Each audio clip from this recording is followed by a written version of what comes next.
بسم اللہ الرحمن الرحیم۔ السلام علیکم۔ ہر طرف گھپ اندھیرا چھایا ہوا تھا اور وہ دیوار کے ایک کونے میں بیٹھی ہوئی تھی اور اندھیرے میں آسمان کی طرف نہ جانے کیا ڈھونڈ رہی تھی، اور کچھ دیر کے بعد وہ دیوار کا سہارا لیتے لڑکھڑاہٹ پر قابو پاتے ہوئے اٹھی تو اس کے آنکھوں کے سامنے تمام مناظر گڈمڈ ہونے لگے، سانسیں بھاری ہونے لگیں، اس کا دل اب جیسے بند ہونے کو تھا۔ وہ بے قابو ہو کر فرش پر جھک گئی اور اس کی آنکھوں میں آنسو آ گئے کہ اس کے ساتھ کیا ہو رہا تھا۔ اس کی ہر سکت، ہمت اور حوصلہ، ہر امید، لگن اور یقین سب کچھ ختم ہو چکا تھا۔ میرا نام خدیجہ ہے اور ہم 3 بہنیں اور 2 بھائی ہیں۔ ہمارے گھر میں میرے 2 چچا بھی ہمارے ساتھ ہی رہتے تھے اور ان کے بھی 3 4 بچے تھے۔ اس طرح گھر میں ہر وقت بچوں کا شور و غل رہتا تھا اور سب کے حصے میں ایک ایک کمرہ آیا ہوا تھا، اور کمرے کے آگے صرف ایک برآمدہ تھا اور صحن کھلا تھا۔ اس طرح جیسے جیسے گھر کے افراد میں اضافہ ہوتا گیا، کمرے میں جگہ کم پڑتی گئی اور سب نے برآمدوں میں اپنے کمروں کے آگے چارپائیاں بچھانی شروع کر دیں۔ گرمیوں میں تو سونے کا کوئی مسئلہ نہیں ہوتا تھا کیونکہ چھت بھی کھلی تھی اور صحن بھی کھلا تھا، اس لیے گرمیوں میں صحن میں چارپائیاں بچھا دی جاتی تھیں، لیکن مسئلہ تو سردیوں میں ہوتا تھا، اور سردیوں میں برآمدے کے آگے بھاری پردے ڈال کر برآمدے میں کچھ لوگ سو جاتے تھے اور کچھ کمروں میں سو جاتے تھے۔ اسی طرح گھر کا گزارا ہو رہا تھا۔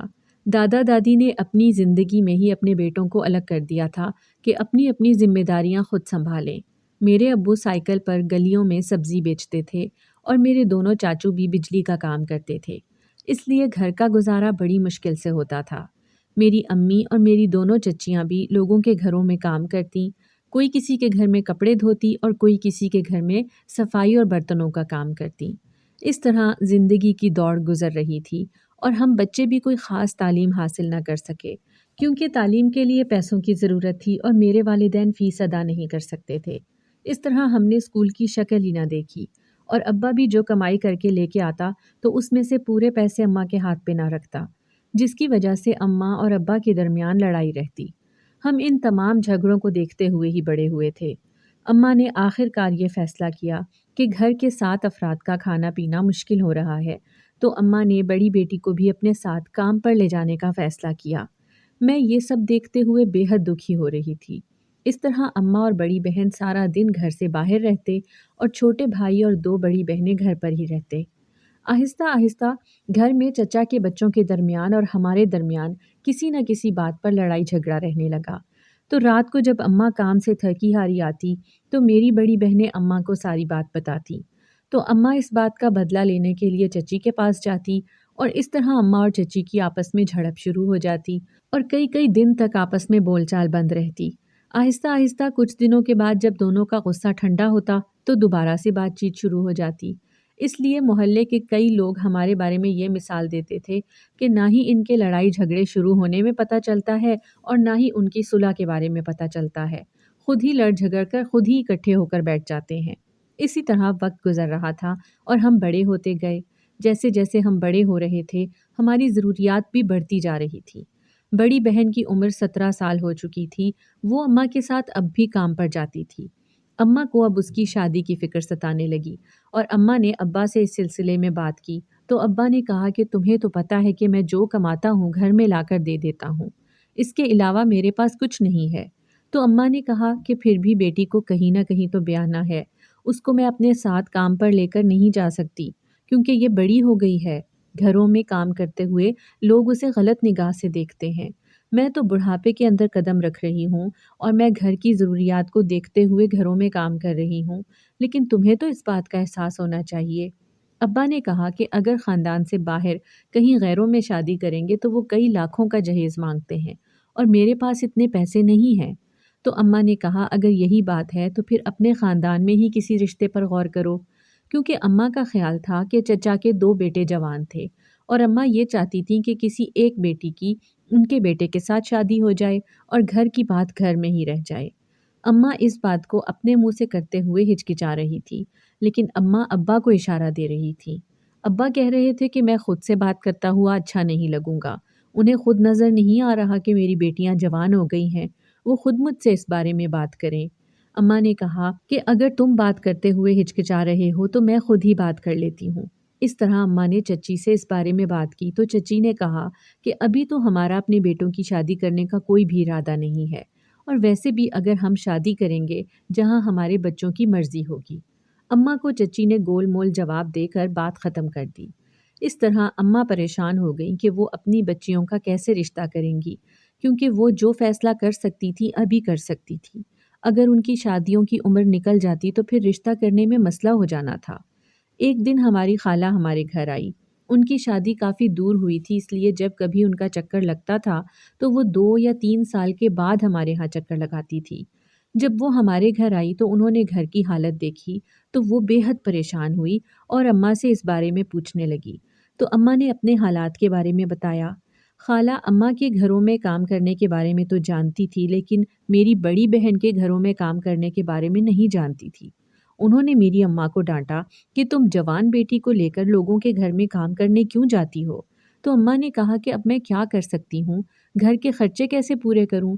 تو خالہ نے اماں سے کہا کہ تم اپنی 2 بیٹیوں کی تو شادی کرو اور خرچے خود بخود ہی کم ہونا شروع ہو جائیں گے۔ اماں نے خالہ سے کہا کہ مسئلہ تو یہی ہے کہ میں اپنی بیٹیوں کے رشتے کہاں پہ کروں، کیونکہ گھر میں نے اس سلسلے میں بات کی تھی تو چچی نے بات گول مول کر کے انکار کر دیا تھا، اس لیے میں پریشان ہوں۔ تو کچھ دیر خالہ سوچتی رہی اور آخرکار کہنے لگی کہ تمہیں پریشان ہونے کی کوئی ضرورت نہیں ہے، میرے پاس 2 رشتے ہیں، اگر تم چاہتی ہو تو میں وہاں پر بات چلاؤں۔ اماں نے جب خالہ کی بات سنی تو وہ خوش ہو گئی اور کہنے لگی کہ جلدی سے بتاؤ وہ رشتے کون سے ہیں۔ تو خالہ نے کہا کہ ایک تو میرا دیور ہے اور وہ صرف 8ویں پاس ہے، لیکن وہ اے سی اور فریجوں کا کام کرتا ہے اور اچھا خاصا کما لیتا ہے، تمہاری بیٹی کو خوش رکھے گا۔ اماں کچھ دیر کے لیے تو خاموش ہو گئیں، کیونکہ خالہ کا گھر کافی دور تھا اور اماں اپنی بیٹی کو دور بھیجتے ہوئے ڈر رہی تھی، لیکن خالہ کے سمجھانے پر سمجھ گئی تھی۔ پھر اماں نے کہا کہ دوسرا رشتہ بتاؤ، تو کہنے لگیں کہ دوسرا میری نند کا بیٹا ہے، وہ میٹرک پاس ہے اور ایک سرکاری اسکول میں چوکیداری کا کام کرتا ہے۔ اماں کو دونوں ہی رشتے مناسب لگے۔ اماں نے کہا کہ آج میرا شوہر آتا ہے تو میں اس سے بات کرتی ہوں۔ اس طرح رات کو ابا جب کام سے آیا تو اماں نے ابا سے اس سلسلے میں بات کی تو ابا نے کہا کہ رشتے تو ٹھیک ہیں، لیکن تم انہیں ایک بات بتا دینا کہ ہم اپنی بیٹیوں کو اتنا زیادہ کچھ جہیز نہیں دے سکیں گے، اس لیے صرف 3 یا 4 جوڑوں میں ہی رخصت کریں گے۔ خالہ نے کہا کہ تم لوگ اس بات کی فکر نہ کرو۔ اس طرح خالہ نے ادھر ہی اپنے شوہر کو اور اپنی نند کو فون کیا اور 1 ہفتے کے اندر ہی وہ لوگ میری بہنوں کو دیکھنے کے لیے آ چکے تھے اور انہیں یہ رشتہ منظور تھا، اس لیے 15 دن کے اندر ہی نکاح کر دیے گئے اور میری بہنیں رخصت ہو کر ہم سے جدا ہو گئیں۔ اب گھر میں ہم 3 بہن بھائی اور 2 ماں باپ تھے۔ اماں نے دونوں بھائیوں کو کام پر ڈالنے کا فیصلہ کیا تھا، کیونکہ بھائی سرکاری اسکول میں پڑھنے جاتے تھے لیکن کبھی کبھار جاتے تھے، ورنہ سارا دن گلیوں میں کھیلتے رہتے اور آوارہ گردی کرتے رہتے۔ اس لیے اماں چاہتی تھی کہ انہوں نے پڑھائی تو کرنی نہیں ہے، وہ کوئی نہ کوئی ہنر ہی سیکھ لیں، اگر ہنر سیکھ لیں گے تو بھوکے نہیں رہیں گے۔ اس طرح اماں نے ابا سے کہہ کر دونوں بھائیوں کو گاڑیاں ٹھیک کرنے والی دکان پر ڈال دیا تھا، کیونکہ اماں کا خیال تھا کہ اس کام سے کافی پیسے کما لیں گے۔ اس طرح اماں ابا اور دونوں بھائی بھی کام پر چلے جاتے اور میں گھر میں اکیلی رہ جاتی۔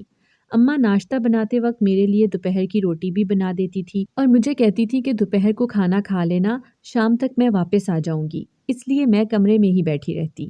اگر میرا دل کرتا تو چچی کی طرف چلی جاتی، اور میں شروع سے ہی بہت کم بولتی تھی، میں کسی بات چیت میں کم ہی حصہ لیتی تھی۔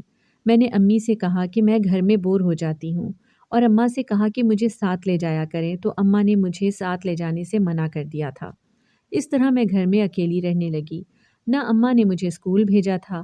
ہمارے محلے میں ایک عورت تھی، وہ بچوں کو قرآن پاک پڑھاتی تھی اور محلے کے سب لوگ انہیں بی بی جان کہہ کر پکارتے تھے۔ انہوں نے اماں سے کئی دفعہ کہا کہ تم اپنے بچوں کو دنیاوی تعلیم تو نہ دے سکی، انہیں دینی تعلیم کے لیے ہمارے گھر بھیج دیا کرو۔ میں نے اماں سے کہا کہ میں سارا دن گھر میں فارغ رہتی ہوں، میں ان کے گھر چلی جایا کروں۔ اماں کو بھی ان کی بات اچھی لگی تو اماں نے کہا کہ ٹھیک ہے، تو ان کے گھر چلی جایا کر۔ اس طرح میں اماں کے گھر سے نکلتے ہی بی بی جان کے گھر چلی جاتی تھی، اور بی بی جان بہت ہی اچھی نیک خاتون تھی، وہ مجھ سے بڑی پیار محبت سے پیش آتی۔ میں خوشی خوشی ان کے گھر کے سارے کام کرتی، کیونکہ وہ ایک بیوہ عورت تھی اور ان کی کوئی بھی اولاد نہ تھی۔ انہوں نے ساری زندگی اپنے گھر کے اندر ہی پردے میں گزاری اور محلے کے بچوں کو قرآن پاک پڑھاتی تھی۔ اس طرح محلے کے کوئی نہ کوئی گھر والے انہیں کھانا دے دیتے تھے یا کوئی نہ کوئی پیار محبت میں کپڑے وغیرہ بنا کر دے دیتے تھے۔ اس طرح بی بی جان کا گزارا ہو رہا تھا اور سب محلے والے ان کی بہت عزت کرتے تھے، اور اسی طرح میں بھی ان کے کام کاج میں ان کا ہاتھ بٹا دیتی۔ انہوں نے مجھے قرآن کی تعلیم دینا شروع کی اور میں قرآن کی تعلیم حاصل کرنے لگی۔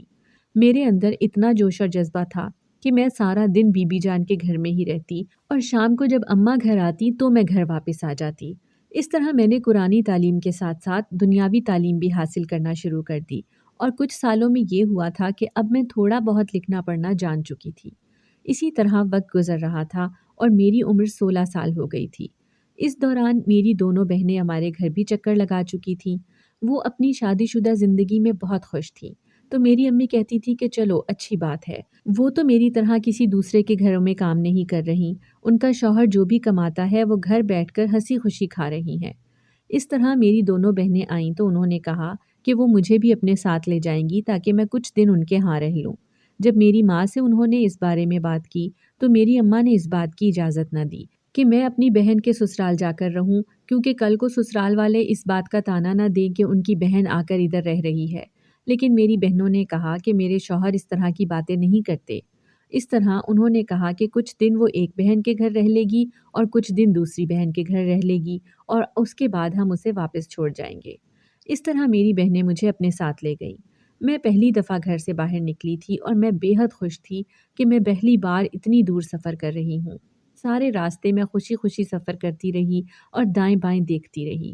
جب میں اپنی بہن کے گھر پہنچی تو ان کا شوہر بھی مجھ سے اچھے طریقے سے ملا۔ انہوں نے میری خوب خاطر مدارت کی۔ میری بہن کی ساس بھی اچھی تھی۔ کچھ دن میں اپنی بڑی بہن کے گھر میں رہی، پھر میری چھوٹی بہن مجھے اپنے گھر لے گئی۔ انہوں نے بھی میری خوب عزت افزائی کی۔ تقریباً 3-4 دن کے بعد میں نے اپنی بہن سے کہا کہ مجھے گھر چھوڑ دیں کیونکہ اماں پریشان ہو رہی ہوں گی۔ انہوں نے کہا کہ میرے شوہر کو کام سے چھٹی نہیں ہے، جب اسے کام سے چھٹی ہوگی تو وہ تمہیں چھوڑ آئے گا۔ میں نے اپنی بہن کی بات سنی تو مجھے ایک دم سے پریشانی ہوئی کہ میں اپنے بہنوئی کے ساتھ اکیلی گھر جاؤں گی۔ مجھے کچھ عجیب سا لگ رہا تھا کیونکہ میں کبھی بھی اپنے بہنوئی سے اتنی بے تکلف نہیں تھی۔ ایک حد تک ہی میں نے فاصلہ قائم کیا ہوا تھا، کوئی ضرورت ہوتی تو بات ہو جاتی، اس کے علاوہ ہمارے درمیان کبھی بھی بات نہیں ہوئی تھی۔ لیکن میں نے اپنی بہن سے کہا کہ تم بھی میرے ساتھ چلو، تو اس نے کہا کہ میں تو ابھی پہلے ہی ہو کر آئی ہوں، اب دوبارہ چکر نہیں لگا سکتی، میرا شوہر تمہیں چھوڑ آئے گا اور جلدی واپس آ جائے گا۔ اس طرح میں ان کی بات سن کر خاموش ہو گئی۔ اگلے دن میں اپنے بہنوئی کے ساتھ رکشے پر سوار ہوئی تو ایک بات جو میں نے محسوس کی تھی وہ بے حد عجیب تھی کہ میرا بہنوئی بار بار میرے قریب ہو رہا تھا، اور کئی دفعہ تو اس نے اپنا ہاتھ میرے ہاتھ پر رکھا تو میں نے ایک دم سے اپنا ہاتھ کھینچ لیا۔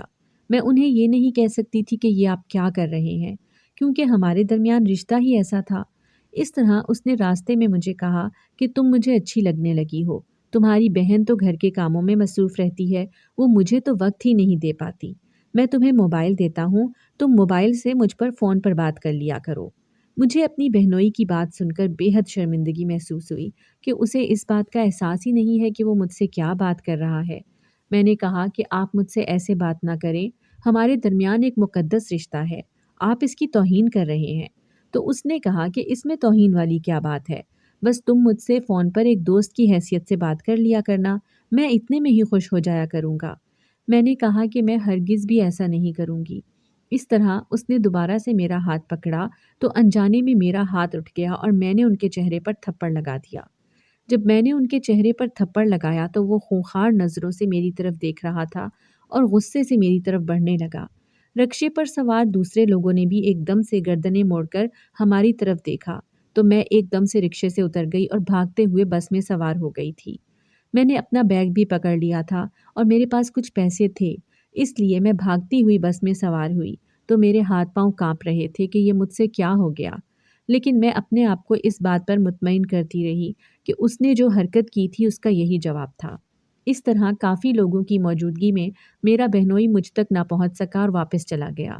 مجھے نہیں پتا کہ اس نے میری بہن سے جا کر کیا کہا ہوگا۔ میں بس میں بیٹھی مختلف دعاؤں کا ویٹ کر رہی تھی اور دعا کر رہی تھی کہ خیر و عافیت سے اپنے ماں باپ کے گھر پہنچ جاؤں۔ بس کے اندر کافی لوگوں نے مجھے اکیلے سفر کرتے ہوئے عجیب نظروں سے دیکھا۔ میرے ذہن میں آ رہا تھا کہ وہ مجھے اکیلے دیکھ کر سمجھ رہے ہوں گے کہ شاید میں گھر سے بھاگی ہوں یا اس طرح کی کوئی اور بات ان کے ذہن میں آ رہی ہوگی۔ لیکن میں ایک طرف ہو کر بیٹھی رہی اور جب میرا مطلوبہ شہر آ گیا تو میں بس سے اتری اور کئی گھنٹوں کے طویل سفر کے بعد میں کافی تھک چکی تھی۔ میں نے رکشے پر سوار ہوتے ہوئے اپنے گھر کا پتہ بتایا اور یہ پہلا سفر تھا جو اتنا لمبا میں نے اکیلے طے کیا تھا۔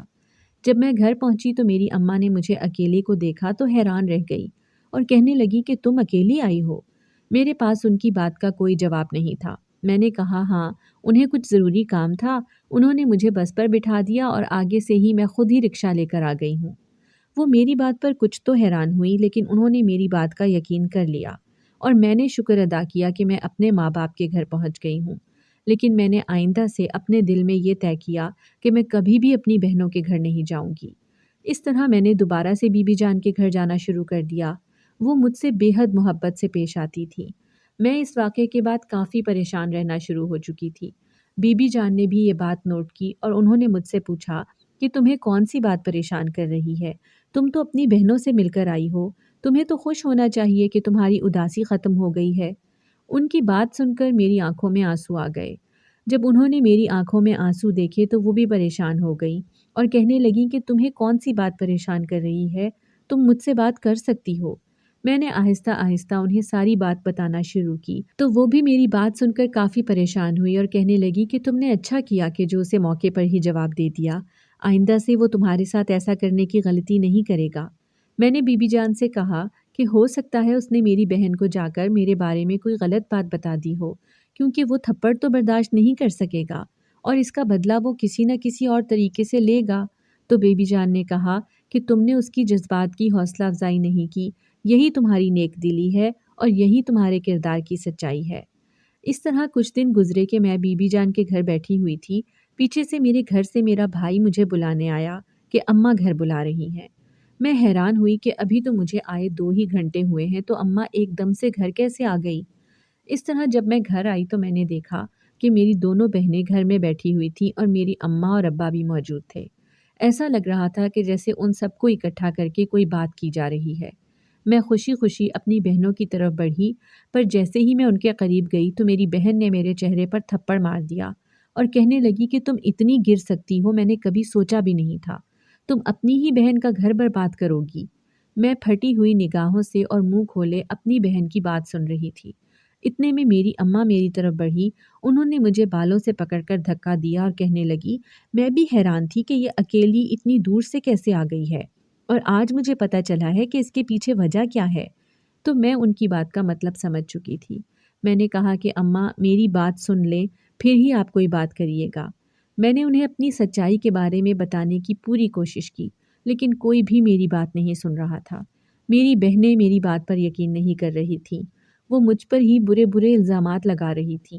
میری بہنوں نے مجھے کہا کہ ہم تو تمہیں چھوٹی سمجھ کر اپنے گھر لے کر گئے تھے، لیکن تم نے تو ہمارے شوہروں پر ہی ڈورے ڈالنے شروع کر دیے۔ یہ بات سن کر میرے کان سائیں سائیں کرنے لگے اور میرے دل میں ایک درد سا اٹھا کہ میری بہنیں مجھے ہی غلط سمجھ رہی ہیں، انہیں تو اپنے شوہر پر یقین ہے۔ میرے باپ نے جب یہ باتیں سنی تو وہ بھی غصے سے اٹھا اور مجھے بے تحاشا مارنا شروع کر دیا۔ جب ماں باپ مجھے مار مار کر تھک گئے تو میں ایک طرف دیوار کے ساتھ لگ کر بیٹھی ہوئی تھی۔ میری چچی اور ان کے بچے بار بار ہمارے کمرے کے دروازے کے پاس آ کر لڑائی جھگڑا سن رہے تھے اور میں شرم سے اپنی نگاہیں نہیں اٹھا رہی تھی کہ لوگ مجھے کیا سمجھ رہے ہوں گے۔ حتیٰ کہ کمرے سے باہر سے چچی کی آواز آئی، وہ کہنے لگی، ہم تو خود ہی کہتے تھے کہ یہ اتنے گھنٹے گھر سے باہر رہتی ہے، کوئی چاند ہی چڑھائے گی، اور دیکھ لیں اس نے کیا چاند چڑھا دیا۔ اس نے بہنوں کے گھر جا کر عشق کی داستانیں بڑھانا شروع کر دیں۔ اسی طرح چچی اور ان کے بچے بھی باتیں کر رہے تھے۔ میں سب کے الزامات سن کر بے حد غمگین ہو رہی تھی۔ میری بہنیں واپس جانے کے لیے کھڑی ہوئیں تو میری ماں نے کہا کہ تم کیوں جا رہی ہو؟ اتنی دور سے آئی ہو، کچھ دیر ٹھہر جاؤ۔ انہوں نے کہا کہ اس کی موجودگی میں ہم ادھر نہیں ٹھہریں گے۔ میری ماں نے کہا کہ اس کو تو میں ابھی گھر سے دفع کرتی ہوں، اس کی گھر میں کوئی جگہ نہیں ہے، جو آج اس نے گل کھلایا ہے کل کو یہ کوئی اور چاند چڑھائے گی۔ میری ماں نے مجھے بازو سے پکڑا اور کمرے سے باہر نکال دیا اور کہنے لگی، دفع ہو جاؤ اپنی اس بی بی جان کے گھر جن کے گھر جا کر تم نے یہ سیکھا۔ ہم نے تو تمہیں اس گھر میں اس لیے بھیجا تھا کہ تم خود ہی کہہ رہی تھی کہ میں نے کچھ تعلیم حاصل کرنی ہے،